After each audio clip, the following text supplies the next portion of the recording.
So it has happened. CRYPTOSRUS, otherwise known as George, on YouTube has had his channel deleted. I was live streaming this morning and I was in the middle of moving into my final segment when the chat started erupting with George's channel had been deleted. This is around 11 a.m. Eastern this morning. And unfortunately, I looked on YouTube and it was true. In today's video, I'm going to be breaking down what happened, how this happened to me and I was able to get my channel back, and the call to action that you guys need to do to go and help him get his channel back. So let's get started. What occurred?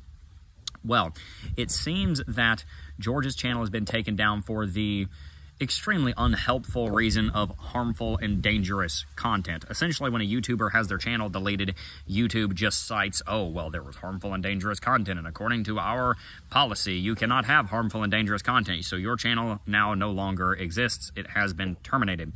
The issue here is twofold. Number one, what harmful and dangerous content? The automated algorithm doesn't tell you what you did that was harmful and dangerous. It just says that there was harmful and dangerous content. George's channel has thousands of videos on it. So does mine.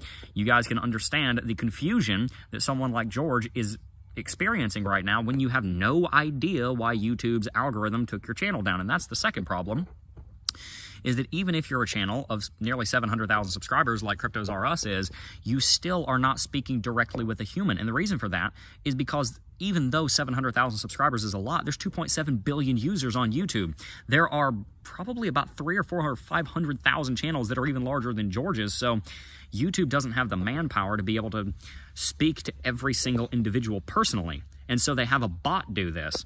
There are literally bots at YouTube that will automatically flag videos and take them down for whatever reason, whether he said the wrong word that is politically inappropriate according to the elites at YouTube, or just a glitch. You don't really know. So what happened is that George's channel was taken down with the citation of harmful and dangerous content, whatever that means, and it was almost certainly done by an algorithm. Now, not to make this about myself, I do want to share with you the story of when this happened to me for the sole purpose of sharing with you that there is hope, and also to give you guys the same call to action that I needed during this time that helped me to get my channel back.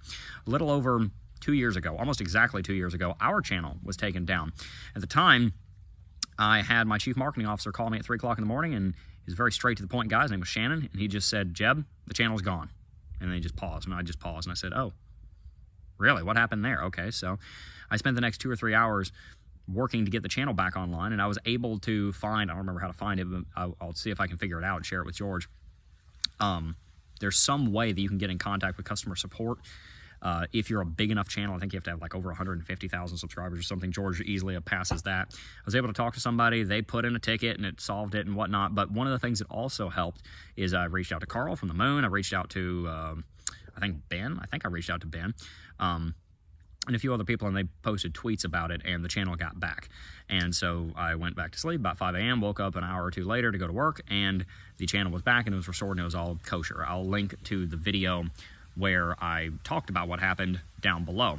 The point is, there were two things that helped me to get the channel back. Number one was speaking directly to YouTube, and there actually is a way that you can speak directly to YouTube through the back end. Again, I don't remember exactly how to do it, but there's all kinds of online articles about it if you're curious about the process. The second thing was blowing up Twitter. Blowing up Twitter. Team YouTube over on Twitter, X, whatever you want to call it, does actually pay some attention, especially if you're a large enough account. George has 221,000 followers on Twitter, and obviously he's got hundreds of thousands of subscribers on YouTube. So he's got a tweet up that you should go and repost. Use the hashtag FreeGeorge. I started using that hashtag when I reposted his tweet because you got to get some kind of attention. I think that tags are a really good way to get Team YouTube's attention. And make sure to go and heart, upvote, repost, comment on, interact in any way that you can with that tweet that George put up on YouTube, because in all likelihood, and this is going to sound enormously stupid, and the reason it's going to sound enormously stupid is because it is enormously stupid. In all likelihood, the reason that George's channel was taken down was potentially not because of anything that he did, but because the algorithm made a mistake. And that's really sad, but that's where we are in the modern era of YouTube. Now, there's obviously some drama going on with Ben and Ran and all of my colleagues in cryptocurrency. You guys know I have, for the most part, stayed out of it. I love all of the individuals involved. I have met Ran, I have met Ben, I have met George. Obviously, I'm friends with George. I am acquaintances with Ben, and look, the fact of the matter is there is some theory about the drama that's going on, and that may have impacted this somehow. I can't confirm or deny that, so I'm not going to go there. What I am going to say is that if you are a follower of George and you want his channel back, best thing you can do, go over to his Twitter account, interact with that post in every single way possible, and then keep on tagging @TeamYouTube over on Twitter to give him his channel back, and it will probably come back. If anything comes out further that we need to know about, then I will be more than happy to share it. But for right now, that's all I got. Peace.